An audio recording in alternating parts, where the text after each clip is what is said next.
अस्सलाम वालेकुम फ्रेंड्स, मैं हूं आपका दोस्त मोहम्मद ज़ीशान अमान कंसल्टेंसी के पेज से। उम्मीद करता हूं कि आप खैर खैरियत से होंगे। आज हम जिस टॉपिक को डिस्कस करने लगे हैं वो है डन बेस। कि डन बेस क्या होता है, आजकल ये टर्मिनोलॉजी, ये वर्ड क्यों इस्तेमाल किया जा रहा है और ये क्या होता है और इसकी क्या अहमियत है और इसके क्या डिसएडवांटेज हैं और क्या ये फ़ायदेमंद है या ये सिर्फ़ और सिर्फ नुकसान का ही सबब बन रहा है। तो आज हम इसको डिस्कस करेंगे डन बेस क्या। फ्रेंड्स, कुछ दिन पहले मैंने फेसबुक पर एक अपने पेज पे पोस्ट लगाई कि थाईलैंड का वीज़ा डन बेस है। तो मेरे एक फ्रेंड ने मुझे मैसेज किया कि जिशान भाई इसको डिलीट कर दें, ये डन बेस जो है ये सही नहीं है। तो मैं समझा कि पता नहीं ये क्या कह रहा है। एनीवे मैंने उसको डिलीट कर दिया।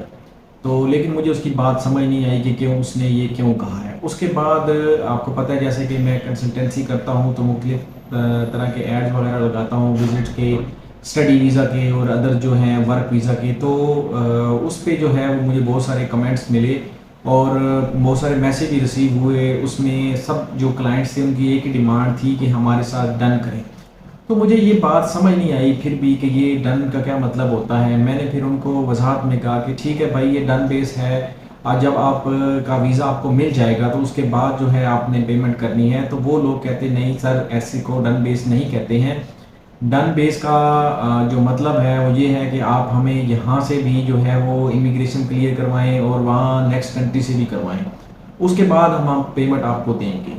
तो आजकल ये एक बहुत ही अजीब किस्म की जो है वो लहर जो है वो बेरोज़गार लोगों में है। चला कि डन बेस का मतलब ये है कि आपने यहाँ से भी इमिग्रेशन क्लियर करवानी है और नेक्स्ट जो है वो कंट्री वहाँ से भी करवानी है। तो उसके बाद मुझे अंदाज़ा हुआ कि ये काम जो है इसको डन बेस कहते हैं और ये काम तो टोटली फ्रॉड में शामिल होता है। और तमाम जो एजेंट डन बेस करते हैं वो टोटली कस्टमर को कैप्चर करने के लिए कि ये जो कस्टमर है ये किसी और के पास ना जाए और इसको हम जितना जो हो सके वो कैप्चर करें, इसको अपनी तरफ अट्रैक्ट करें। वो क्या करते हैं, फर्स्ट ऑफ ऑल वो आपको ये कहेंगे कि आपसे हम 1 रुपया भी नहीं लेंगे, आपसे हमने डन बेस कर लिया है। और जब आपसे वो प्रोसेस शुरू करवाएंगे तो देन वो मुख्तलिफ तरह की फ़ीसेस जो हैं, फ़ीसेस के नाम पे आपको पैसे लेंगे और फिर कहेंगे हम तो पैसे नहीं ले रहे, ये तो डन बेस तमाम जो है वो काम जो है वो डन बेस चल रहा है, जो लमसम पेमेंट है वो हम आपसे बाद में लेंगे।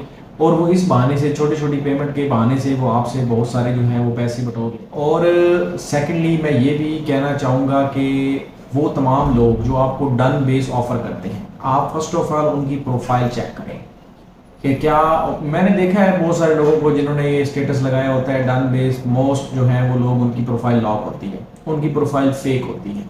वो ना तो आपको रियल में मिलते हैं और ना ही उनका ऑफिस होता है, ना ही वो कोई मीटिंग वगैरह करने के लिए तैयार। उनका एक ही मकसद होता है कि जल्द से जल्द जो है वो कस्टमर को कैप्चर किया जाए और इससे छोटे छोटे लीगल चार्जेस, वर्क चार्जेस, इनकी बेस पर जो है वो पैसे लिए।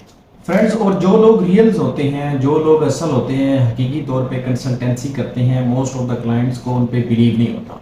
क्योंकि वो लोग मोस्टली जो लोग होते हैं एडवांस जो है वो मांगते हैं, क्योंकि उन्होंने ये प्रोसेस जो है वो स्टार्ट करना होता है। मैं ये नहीं कह रहा कि 100 के 100% लोग जो हैं वो ऑनेस्ट होते हैं।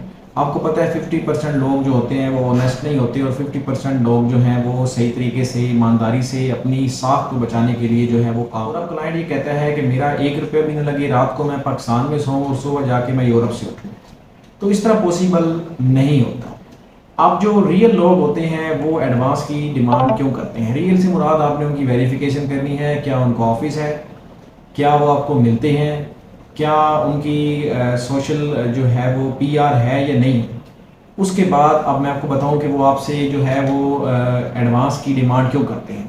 अब एडवांस की डिमांड में भी जो एक कसूर है वो क्लाइंट का है। जब क्योंकि आजकल के दौर में हम किसी की बात पर जो है वो बिल्कुल भी बिलीव नहीं कर सकते जब तक हम उसको रिटर्न में ना लेकर आए। जो भी बंदा आपसे डिमांड करे एडवांस की, आप उससे उसको देखें, उसकी प्रोफाइल चेक करें। जब वो आप सेटिस्फाई हो जाए तो आप उससे एक जो है वो रिटर्न एग्रीमेंट कर लें।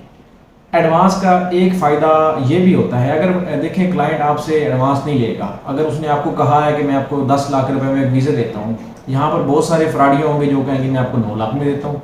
तो जो क्लाइंट आपका काम कर रहा होगा वो कर देते हैं, आप आखिर पे कहते हो नहीं जी मेरी तो बिलिंग ही नहीं है, मैं तो जाने नहीं चाहता, मेरी तो किसी और कंट्री का बन गया। तो इस सूरत में आप बताएं कि जो कंसल्टेंट है उसका क्या कसूर होगा। तो इसीलिए जो कंसल्टेंट, जो रियल कंसल्टेंट होते हैं, वो आपसे एडवांस की डिमांड करते हैं ताकि जो आपकी एंगेजमेंट, आपकी अटैचमेंट जो है उस कंसल्टेंट के साथ रहे, आपका फोकस वहीं पर रहे। ये ना हो कि आप एक गैर मुस्तकिल मिजाज बनकर कहीं और चले जाएं और जो है वो रियल कंसल्टेंट जिसने आपके लिए मेहनत की, आपकी प्रोफाइल बनाई, वीज़ा अरेंज किया, वर्क परमिट अरेंज किया, उसको बहुत बड़ा लॉस हो जाए। और मैं उम्मीद करता हूँ आपको मेरी ये वीडियो पसंद आई होगी। अगर आपका कोई क्वेश्चन है डन बेस के हवाले से तो आप ज़रूर कमेंट्स में बता सकते हैं। I will give your answer. Thank you. अल्लाह हाफिज़।